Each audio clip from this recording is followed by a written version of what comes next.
হাপুৰৰ নয়া ঘগৰা চাহ বাগিচাত শ্ৰমিকৰ প্ৰতিবাদ অসম চাহ জনজাতি ছাত্ৰ সন্থাৰ সদৌ অসম আদিবাসী ছাত্ৰ সন্থাৰ উদ্যোগত প্ৰতিবাদী কাৰ্যসূচী ৰূপায়ণ কৰা হৈছে দমন শোষণ আৰু স্বেচ্ছাচাৰিতাৰ বিৰুদ্ধে প্ৰতিবাদ সাব্যস্ত কৰিছে বাগিচা কৰ্তৃপক্ষই শ্ৰমিকৰ সমস্যা সমাধান নকৰিলে তীব্ৰ আন্দোলনৰ হুংকাৰ প্ৰতিবাদ কৰে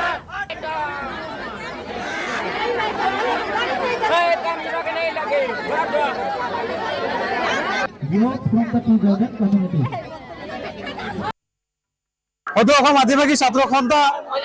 ও অসম চাহ জনজাতি ছাত্ৰ সন্থা দুয়োটা সংগঠন মিলি আজি নয়াঘগৰা চাহ বাগিচাৰ মুখ্য কাৰ্যালয়ত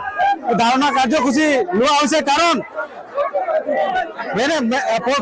বাগিচাৰ কৰ্তৃপক্ষই আপোনালোকে সকলোৱে জানে যে আমাৰ শ্ৰমিকসকল ন্যূনতম মজুৰিৰ পৰা বঞ্চিত হৈ আছে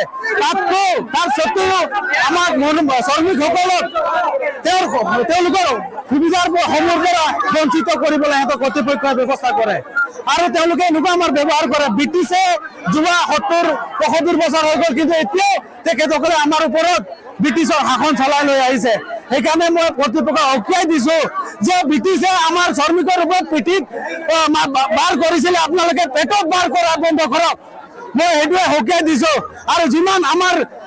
লেবাৰ প্লান্টেশ্যন লেবাৰ এক্টৰ মতে যি আমাৰ এক্টৰ মতে যি সুবিধাসমূহ আছে স্বাস্থ্যৰ পৰা ধৰি আমাৰ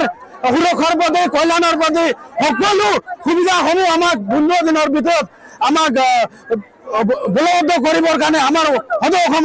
ছাত্ৰ সন্থাৰ তৰফৰ পৰা আমি দাবী জনাইছো অন্যথা আমি ইয়াৰ পৰাও